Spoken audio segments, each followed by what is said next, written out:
가운데 잘 싸우고 마치 승전가를 부르며 오는 우리 성도들의 마음을 표현한 그런 아름다운 찬양 같습니다. 여러분들 하나님께서 여러분들에게 늘 담대함 주시고 또 믿음 주시고 능력 주셔서 승리하는 성도들 되시길 주의 이름으로 축원합니다. 오늘은 위험한 순종 네 번째 충성하라라는 제목으로 하나님의 말씀 증거하겠습니다. 여러분들 하나님 앞에 쓰임 받기 원하시잖아요. 누군들 하나님께 쓰임 받기 원치 않은 사람이 있겠습니까? 당연히 원하죠. 하나님의 부르심 받는 것만큼 더 큰 영광은 없는 줄 믿습니다. 대통령한테 부르심 받아서 장관이 되고 또 비서관이 되고 그것도 가문의 영광인데, 하여튼 만왕의 왕 만국의 주님이 우리를 불러 쓰신다면 그 영광을 어디에 비교할 수 있겠어요? 안 불러줘서 문제지 부르기만 하면 그보다 더 큰 영광은 없습니다. 저는 우리 성도님들 각자의 영역에서 하나님께 부르심 받아 그 부르심의 열매를 남기는 그런 하나님의 백성 되시길 주의 이름으로 축원합니다. 하나님의 부르심 앞에 끝까지 충성하는 성도들 되시길 원합니다. 우리가 주님의 부르심의 열매를 남기는 것은 지금 이 땅을 살아가는 우리의 신앙생활의 목적이고 이유인 줄 믿습니다. 우리는 주님에게 무언가를 얻기 위해서 여기에 있는 것이 아닙니다. 내 마음의 소원을 풀기 위해서 여기에서 예배하는 게 아니죠. 우리는 이미 주님으로부터 가장 소중한 것을 받은 사람이에요.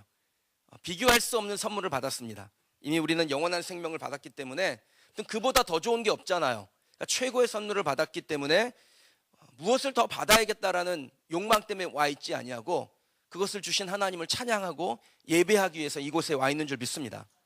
우리가 이 세상을 살아가는 이유는 우리에게 영생을 주신 하나님께 우리의 충성을 보이기 위함입니다. 그리고 우리가 하나님께 충성을 보이면 하나님은 우리를 지속적으로 부르시고 사용하시며 모든 것에서 우리를 충만하게 하실 줄 믿습니다. 하나님께서 부르시고 쓰시는 사람은 어떤 사람일까요? 성경 안에서 답을 찾기를 원합니다. 성경 가운데 보면 하나님께서 부르신 후에 오랫동안 쓰신 사람들이 나오는데, 그 부르심을 받은 사람들의 삶의 모습을 보면요, 세 가지의 공통점이 있어요. 첫 번째, 능력대로 부르지 않는다라는 겁니다. 능력이 출중해서 그 사람을 부르지 않는다라는 거예요. 두 번째는 부르심 받은 사람이 하나님 앞에 주저하지 아니하고 즉각적으로 반응할 때 하나님이 그를 쓰신다라는 것입니다. 세 번째는요, 한결같아요. 하나님이 부르셨는데 그 부르심 앞에 처음엔 순종하다가 뒷걸음질 치고 도망가는 것이 아니라 한결같이 하나님 앞에 충성하는 사람이 주의 부르심 앞에 끝까지 쓰임받는 사람입니다. 최초의 성전, 여호와의 성막, 광야 성전을 지었던 부살렐은 능력이 출중해서 하나님의 부르심을 받은 게 아니에요. 하나님께서 이 부살렐을 부르실 때 부살렐의 나이가 약 한 40세쯤 되었을 겁니다. 젊은 기술자예요. 이 젊은 기술자보다 훨씬 더 보석을 세공하고 실을 짜는 기술이 있는 장인들은 많았겠죠. 근데 하나님께서 능력 있는 사람을 부르신 것이 아니라 그 젊은 기술자 부살렐을 부르세요. 이 부살렐을 부르신 다음에 능력이 부족하니까 어떡합니까? 어떻게 하셔야겠죠. 그래서 하나님께서 하나님의 영을 충만하게 하셔서 지혜와 지식과 총명으로 여러 가지 일들을 하게 하시고 남들이 생각하지 못한 것들을 고안하게 하시는 그런 능력의 하나님이 이 부살렐과 함께 하세요. 그럼 사람이 자기의 능력으로만 일하면 딱 그 능력 안에서만 일할 수 있습니다. 하지만 능력이 없어도 좀 부족해도 하나님께서 주시는 그 능력 안에서 일하는 사람은 모든 것을 할 수 있습니다. 믿습니까? 이게 말씀 아닙니까? 내게 능력 주시는 자 안에서 내가 모든 것을 할 수 있느니라. 그러니까 우리가 하나님 안에 있으면 능력의 하나님이 우리와 함께 하심으로 인해서 모든 것을 할 수 있는 사람이 돼요. 여러분, 이것을 믿으셔야 돼요. 성경의 말씀은 그냥 말씀이고 내 삶은 내 삶이고가 아니라 성경에 있는 말씀이 내 삶에 그대로 적용돼요. 말씀대로 내게 능력 주시는 자 안에만 있으면 내가 모든 것을 할 수 있지, 하나님은 그렇게 하시는 분이시지, 이 믿음의 고백이 있는 사람이 하나님이 쓰시는 사람이에요. 하나님의 부르심을 받은 사람은요, 그래서 눈에 보이는 환경이나 높아 보이는 사람이나 넘을 수 없을 것 같은 물질의 산을 보지 아니하고 주님 봅니다. 하나님 봐요.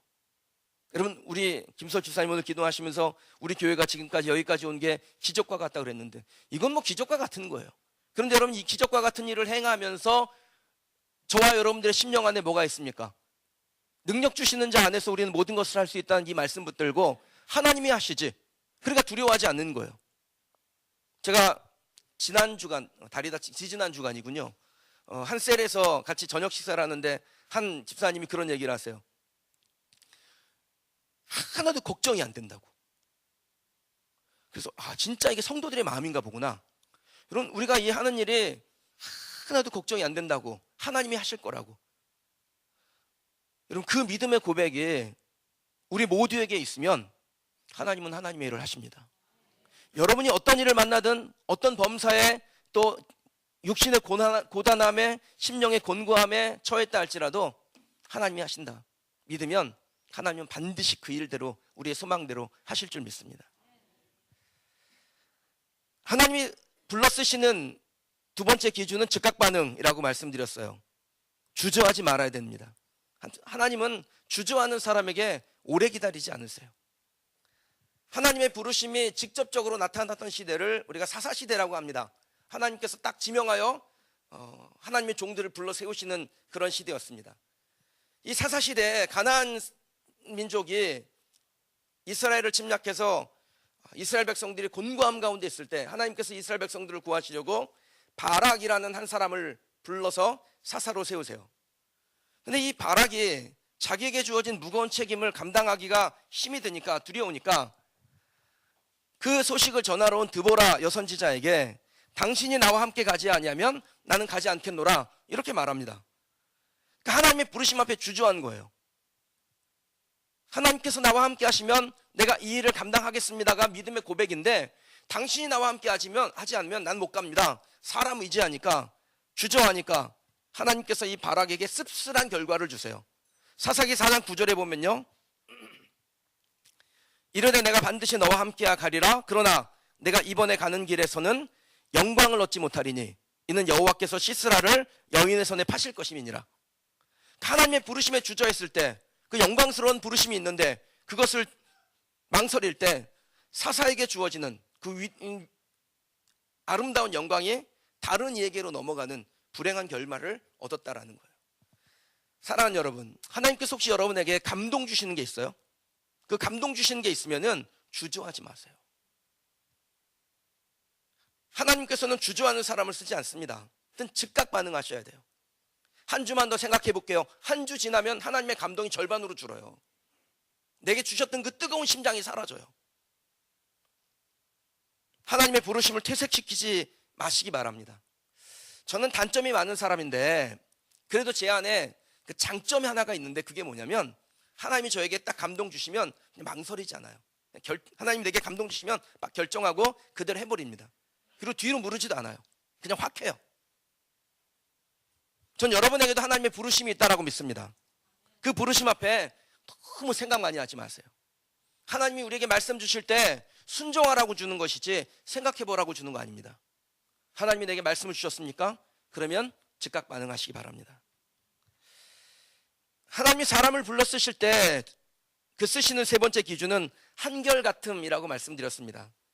성경의 인물 중에서요, 진짜 위대한 인물 한 사람을 딱 고르라고 한다면 사도 바울 골라야죠. 사도 바울이 아니었으면 이 온 열방에 이 복음이 이렇게 편만하게 흘러가지 못했을 겁니다. 근데 이 바울이 주님의 부르심을 받았을 때 성품이 좋거나 착하거나 그런 사람이 아니었어요. 오랫동안 복음의 사도로 헌신하다 보니 마음이 많이 온유해지고 성화되고 정말 좋은 사도로 바뀌었는데, 부르심 받았을 초기에는 혈기가 왕성해서 실수가 많았던 사람이었습니다. 근데 하나님께서 이 바울을 끝까지 들어 사용하시는 이유가 뭡니까? 한결같아요. 얼마나 많은 박해와 고난이 바울을 찾아옵니까? 그런데 그 박해와 고난 가운데서도 바울이 한결같아요. 절대로 하나님 바라보는 시선을 옮기지 않습니다. 많은 영적 지도자들이 로마의 박해 앞에서 변절하고 배교했습니다. 근데 바울은 한결같이 자신에게 주어진 그 복음 붙들고 생명 바쳐 충성했어요. 그의 마지막 고백이 나는 선한 싸움을 싸우고 나의 달려갈 길을 마치고 믿음을 지켰노라, 이것이 그의 고백이었습니다. 바울은 주님의 부르심 앞에 한 번도 눈 돌리지 아니하고 한결같이 순종하고 충성했습니다. 그래서 하나님이 귀 쓰시는 거예요.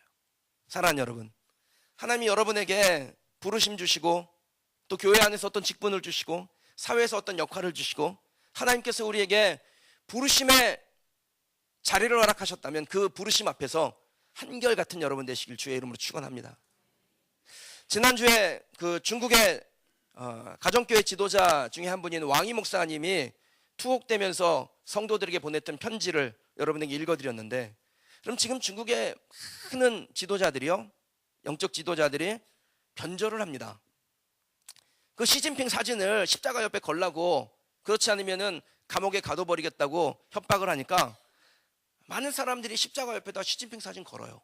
그리고 한다는 소리가 이 사진은 예수님 십자가 달렸을 때 우편강도 좌편강도 같은 똑같은 사람이라고 그냥 그렇게 핑계를 댄다는 거예요.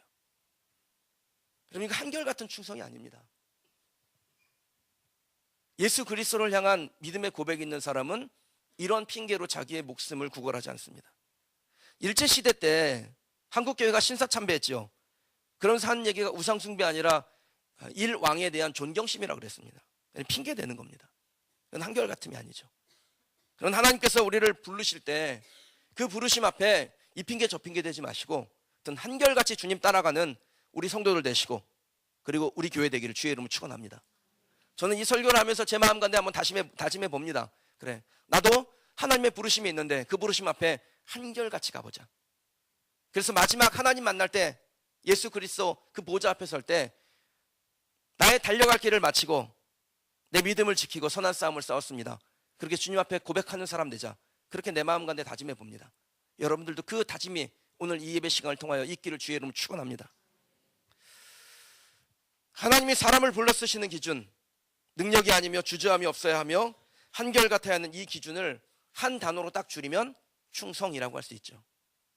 여러분, 하나님은 충성된 사람을 쓰십니다. 저와 여러분이 하나님 앞에 충성된 성도 되기를 원합니다. 우리 교회가 연조는 짧고 뭐 제대로 갖춘 건 없을지 몰라도 충성에 있어서만큼은 하나님께서 우리에게 주시는 하나님의 명령 앞에서는 한결같이 오직 주님만 바라보며 믿음 지키며 부르심 앞에 따라가는 그런 믿음 있는 교회, 충성하는 교회 되길 주의 이름으로 축원합니다. 우리 교회가 충성된 교회가 되려면, 또 우리 성도들이, 여러분들이, 제가 충성된 성도가 되려면 어떻게 하면 될까요? 좋은 모델 따라가면 됩니다. 오늘 우리가 읽은 말씀에 등장하는 서문학 교회, 하나님 앞에 충성된 교회였어요. 이 서문학 교회에 따라가면 되죠.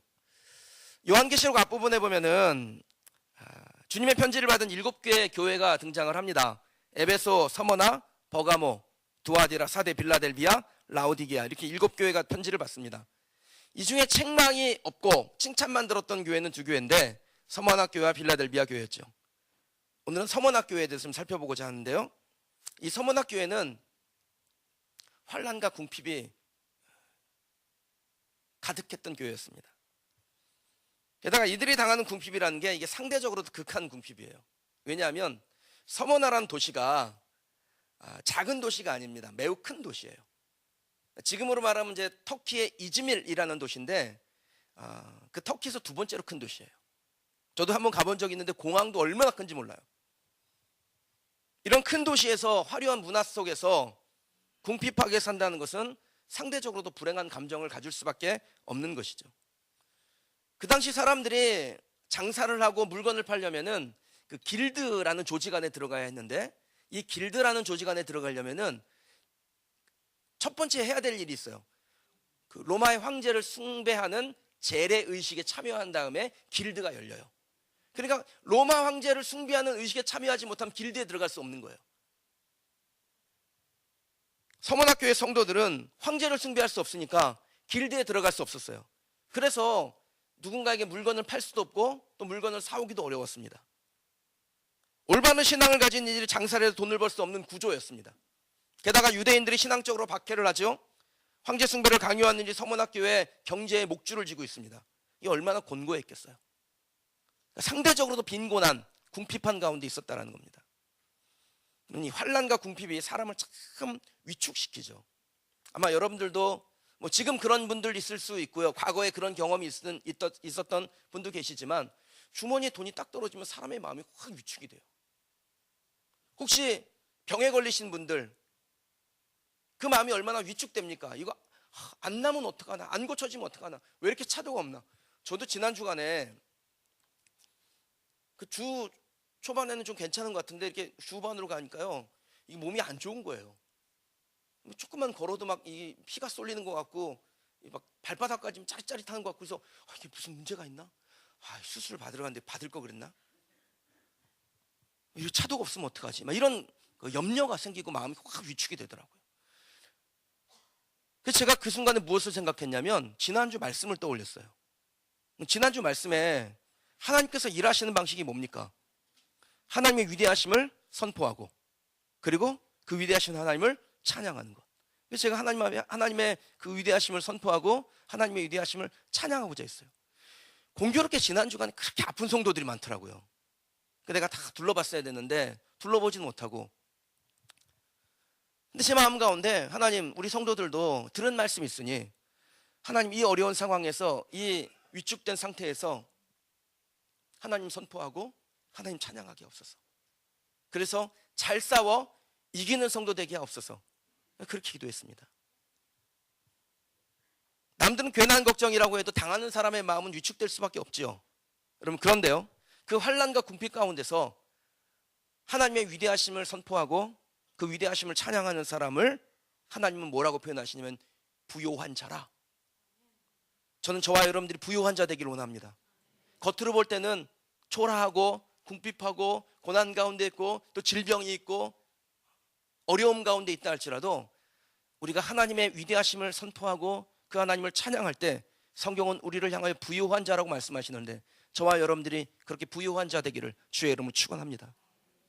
혹시 여러분이 환난과 궁핍을 만나요? 그렇게 되면 꼭 하셔야 될 생각이 있습니다. 이것이 우리의 믿음의 기초가 되어야 합니다. 9절 앞부분 한번 읽어보시겠습니다. 내가 내 환난과 궁핍을 알거니와. 아멘. 여기까지요. 내가 내 환난과 궁핍을 알거니와. 누가 아신다라는 거예요? 예수님께서 우리의 환난과 궁핍을 아신다라는 겁니다.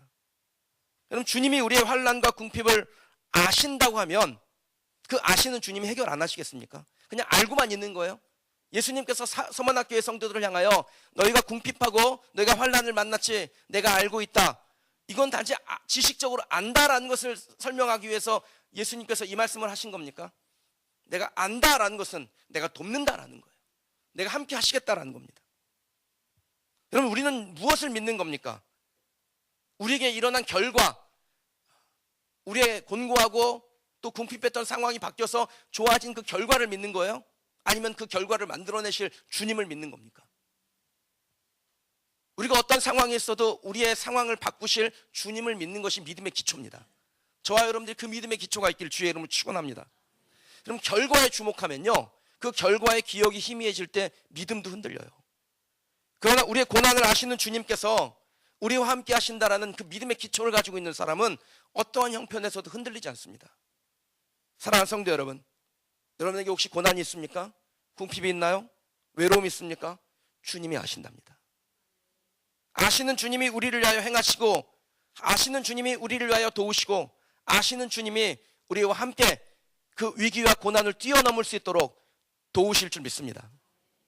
만약에 우리가 주님이 나의 고난과 궁핍을 아신다고 믿으면 우리는 그때부터 더 이상 고난당하는 자 아니에요.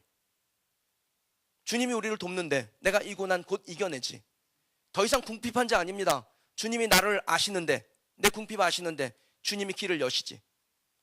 그렇게 믿음으로 주님 붙들고 가면서 실제로 결과를 보는 그런 하나님의 백성 되기를 주의 이름으로 축원합니다. 이 가운데 우리 성도들 약 드시느라고 고통받으신 성도 있죠. 이명 때문에 고통당하는 성도 있죠. 부모님 병원에 입원하시고 또 경제적으로 궁핍하고 사람과의 관계 때문에 힘들어하는 분들, 무엇이건 간에 우리를 고난으로 밀어넣는 것이 무엇이건 간에 여러분, 우리의 믿음의 기초는 우리 주님이 아신다라는 겁니다. 내가 어떤 상황에 있어도 우리 주님이 아신다. 그리고 아시는 주님은 나를 돕는다. 그럼 이것이 여러분의 믿음의 기초가 되고 하나님을 향한 여러분의 믿음의 고백이 되길 주의 이름으로 축원합니다. 주님을 믿고 의지하는 사람은 서문학교의 성도들과 같이 때가 되면 주님의 칭찬을 받습니다. 믿음의 기초를 다진 사람은 겉보기에는 궁핍하나 실상은 부요한 자라는 주님의 말씀을 저와 여러분이 받게 되고 그 말씀대로 그 이후에 생명의 간도 얻는 면류관을 소유하는 축복의 사람이 될 줄 믿습니다.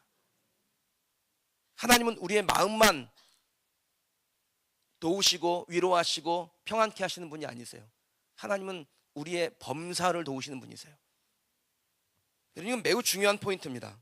하나님께서 우리에게 평안을 주신다고 할 때 그 평안은 마음의 평안만을 의미하지 않습니다.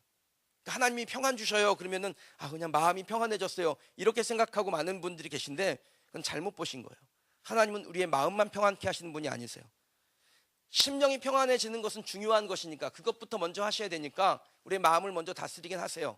빌립보서 4장 6절에서 7절 말씀해 보면요, 아무것도 염려하지 말고 오직 모든 일에 기도와 간구로 너희 구할 것을 감사함으로 하나님께 아뢰라. 그리하면 모든 지각에 뛰어나신 하나님의 평강이 그리스도 예수 안에서 어떻게 해요? 너희 마음과 생각을 지키신다 그랬습니다. 왜 주님이 염려와 걱정을 가진 우리에게 역사하실 때 우리의 마음과 생각부터 지키실까요? 그거 지키지 않으면 다른 게 소용이 없기 때문에 그래요. 일단 마음과 생각을 지켜서 우리의 마음과 생각이 담대해지면 그 다음에 하나님은 그 다음 일을 하실 터인데, 마음과 생각이 담대해지지 않은 상태에서는 우리의 환경을 바꿔도 의미가 없어요. 저와 여러분에게 통장이 있는데 잔고가 한 100만 원쯤 있습니다. 그럼 깐딱깐딱 하죠. 얼마쯤 바뀌면 좀 좋으시겠어요? 한 10억쯤 바뀌면 좀 만족하시겠어요? 우리의 잔고가 10억으로 바뀌었다고 칩시다. 그러면 염려와 걱정이 사라질까요? 마음과 생각이 지켜진다는 상태에서 우리의 외적인 환경이 아무리 바뀐들 달라지는 게 없습니다. 중요한 거는 마음과 생각이 바뀌는 거예요. 그래서 마음과 생각을 바꾸세요. 주님이 제일 먼저 하시는 일이에요. 그런데 마음과 생각만 바꾸는 것은 아닙니다. 하나님은 우리의 모든 범사를 바꾸시는 분인 줄 믿습니다. 우리의 전인적인 것을 돌보시는 분이세요. 그래서 여러분 그렇게 소망하셔야 돼요. 하나님, 내가 하나님 앞에 담대한 마음을 갖고 하나님이 나를 돌보시고 나와 함께 하신다는 그 믿음의 고백으로 서기를 원합니다. 그리고 하나님은 내 삶의 모든 것을 변화시키시되 내 범사를, 내 모든 것을 충만한 상태로 바꾸실 하나님이신 줄 믿습니다.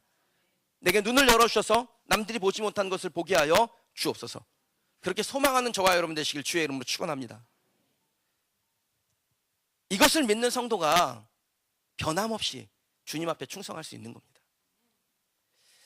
10절 말씀 한번 보실까요? 10절에 보면 재미난 표현이 나오는데 너희가 10일 동안 환난을 받으리라, 이런 표현이 나와요. 그럼 성만학교회는 마귀에게 환난을 당하는데 그 환난의 날이 숫자로 정확하게 설명이 되어 있습니다. 저는 이 말씀을 읽으면서 참 하나님께서 하나님의 백성들을 얼마나 생각하시고 사랑하시나라는 것을 다시 한번 확인하게 됩니다.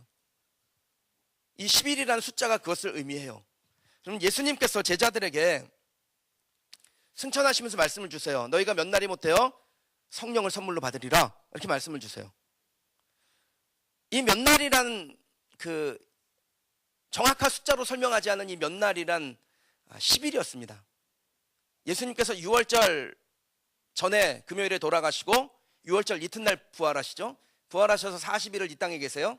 그리고 몇 날이 못해 너희가 성령을 받으리라 말씀하셔서 제자들이 마가의 다락방에 모여 기도하기 시작합니다. 그리고 이들이 오순절날 성령을 경험합니다. 그러니까 날짜를 계산해 보면 오순절은 6월절 이튿날부터 50일째 되는 날을 오순절이라고 불러요. 근데 예수님께서 6월절 이튿날 부활하셔서 40일을 이 땅에 계시고 승천하셨으니까 제자들이 다락방에 모여 기도한 것은 열흘이었습니다. 그러니까 10일 동안 기도하고 성령 받는 거예요. 근데 그 10일이라는 날짜를 정확하게 지정해 주지 않으신 이유는 뭘까요? 여러분, 성령은 선물로 받는 겁니다. 기뻐하는 거예요. 좋은 거예요. 그러니까 그냥 기도하면서 사모함으로 기다리면 돼요. 걱정할 염려가 없어요. 그러나 고난은 달라요. 그럼 고난은 언제 끝날지 얘기해 주지 아니하면 버텨내기가 어렵습니다. 10이라는 숫자는 고난당하는 이들에게 곧 고난이 끝난다라는 것을 의미해요. 희망을 주는 숫자입니다. 그럼 성만학교회가 고난을 당하나 그 고난이 10일만 지나면 끝난다, 그 환난은 10일만 지나면 사라진다, 그럼 그 소망 가운데 버텨내는 겁니다. 그러니까 주님이 얼마나 서문학교회를 사랑하셨는지를 정확하게 보여주는 표현이에요. 그럼 우리 주님은 저와 여러분에게 동일한 마음이신 줄 믿습니다. 우리 주님 우리에게 밑도 끝도 없이 충성하라고 하지 않으세요. 서문학교회에 요구한 충성은 10일이었습니다. 언제 끝날지도 모를 기약 없는 날들이 아니라 너희가 때가 되면 이 환란이 끝날 것이고, 그리고 환란이 끝난 후에 너희는 생명의 면류관을 받으리라. 저와 여러분들에게도 하나님은 동일하게 말씀하십니다. 이 육신의 때가 지나가면 예비된 생명의 면류관을 받고 하나님의 보좌 앞에서 영원토록 하나님을 찬양하는 영광을 얻게 되리라. 여러분, 이 하나님의 계획 앞에 믿음으로 서며 충성으로 서며 변함없이 지속적으로 하나님을 바라보며 달려갈 길을 달려가는 우리 성도들이 되시길 주의 이름으로 축원합니다. 요한계시록을 썼던 사도 요한의 직계 제자 중에 한 사람인 서머나 교회 목사였던, 감독이었던 폴리갑이라는 사람은요, 요한에게 받은 그 편지대로 살고자, 평생을 그렇게 살고자 노력했고, 그 결과 로마의 관리에게 붙들려서 화형당하는 형벌을 받고 순교하게 됩니다. 그 사형장으로 가는 중에 로마의 관리들이 이 폴리갑을 회유했습니다. 한 번만 가이사에게, 황제에게 향을 피우고 절을 하면 목숨을 살려낼 수 있는데 한 번만 하는 것이 무엇이 어렵겠는가? 근데 폴리갑이 이렇게 대답을 해요. 나는 86년 동안 그분의 종이었습니다. 86년 동안 그분은 나에게 한 번도 모른다 하지 아니하셨는데 내가 어떻게 나를 구원하신 나의 왕에게 모른다, 그를 모독할 수 있겠습니까? 그리고 화형당하여 순교하여 그의 생을 마칩니다. 이 폴리갑은 형장에서 요한이 자신의 교회에 보냈던 편지를 기억했을 겁니다. 너희가 환난을 당하나 10일이 지나면 그 환난을 멈출 것이고, 그리고 너희는 생명의 면류관을 받으리라. 그 불타 죽는 가정 가운데 그 믿음의 고백이 있지 않았겠어요? 환난은 짧다, 그러나 주님으로부터 받는 생명은 영원하다. 여러분, 저와 여러분들이 이 땅을 살면서 때로는 환난을 받습니다. 우리보다 더 환난을 많이 받는 사람들도 많습니다. 각자 크기는 다르겠지만 환난 가운데 있을 수 있습니다. 그런데 여러분, 그 환난 가운데서 믿음의 고백으로 서시길 바랍니다. 환난은 짧다, 그러나 생명은 영원하다. 폴리갑은 황제를 숭배하지 않고 오직 자신이 86년간 믿었던 그리스도에게 충성한 결과로 사형장에서 불태워 죽임당했습니다. 여러분, 이런 삶이 불행한 삶입니까? 여러분, 폴리갑이 실패한 인생일까요? 그럴 수 없죠. 폴리갑은 두 가지의 부분에서 성공한 인생이었습니다. 첫째는 오늘 우리가 받은 말씀대로 생명의 관을 받은 사람이기 때문에 그는 성공한 사람이며, 둘째로 오고 오는 세대 가운데 신앙의 모델로 사람들에게 우뚝 서 있기 때문에 그는 성공한 사람이에요. 사랑하는 성도 여러분, 우리가 신앙생활하는 것은 이 땅에서 소원풀이하기 위해서 신앙생활하는 거 아닙니다. 우리는 천국을 소망하며 영원한 생명을 얻기 위해서 오늘 이곳에서 주님 앞에 예배하는 것입니다. 물론 하나님은 우리의 전인적인 돌봄을 주시는 분이시니까 우리의 범사에 부족함이 없도록 때에 맞게 채워주실 거예요. 그러나 가장 중요한 것은 영생 얻는 것입니다. 우리가 신앙생활하는 이유는 영원한 생명 얻기 위해서 신앙생활하는 것입니다. 이건 놓치지 않는 여러분 되시길 주의 이름으로 축원합니다. 그것 위해서 주님께 충성하는 성도들 되시길 원합니다.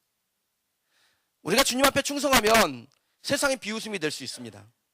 바보 같은 선택했다고 조롱당할 수도 있습니다. 근데 세상의 종말이 됐을 때 증명될 거예요. 누가 바본지, 누가 옳은 선택을 했는지. 충성된 자에게 주시는 영생이 얼마나 귀하다는 것을, 이 세상의 것을 추구하던 것이 얼마나 허망하다는 것을 그날 그 종말의 때에 저와 여러분들이 확인하게 될 줄 믿습니다. 세상이 볼 때 우리의 순종이 위험한 순종이 되기를 원해요. 저 사람은 왜 저렇게 위험한 일을 하지? 여러분, 이런 고백을 받는 여러분들이 되셔야 됩니다. 주님이 보실 땐 그것을 완전한 순종이라고 부르실 겁니다. 그리고 우리를 위해서 생명의 관이 예비되어 있으며 하나님의 보좌 앞에서 하나님을 영원토록 찬양하는 축복받는 하나님의 백성 될 줄 믿습니다. 주님께서 저와 여러분들을 끝까지 지켜주실 겁니다. 오늘 기도하기 전에 찬양 하나 하고 기도했으면 좋겠는데요. 저와 여러분이나 각자에게 주어진 환경들이 있습니다. 그것이 때로는 고난이 되고 상대적인 궁핍도 될 수 있고 우리의 마음을 힘들게 하는 게 될 수 있습니다. 근데 주님 우리에게 말씀하시죠. 내가 너를 돕는다. 내가 너를 알고 있다. 너의 환난과 너의 궁핍을 내가 알고 있다. 아신다는 것은 돕는다는 것입니다. 주님이 우리 등 뒤에서 우리를 밀어주시고 우리를 도우실 줄 믿습니다. 시간 이 찬양의 고백으로 하나님 앞에 나아가십시다. 나의 등 뒤에서 나를 도우시는 주님, 내가 주님과 함께 끝까지 나의 달려갈 길을 달려가고 선한 싸움을 마치고 믿음을 지키겠습니다. 이 고백이 저와 여러분의 고백이 되기를 원합니다. 찬양하겠습니다.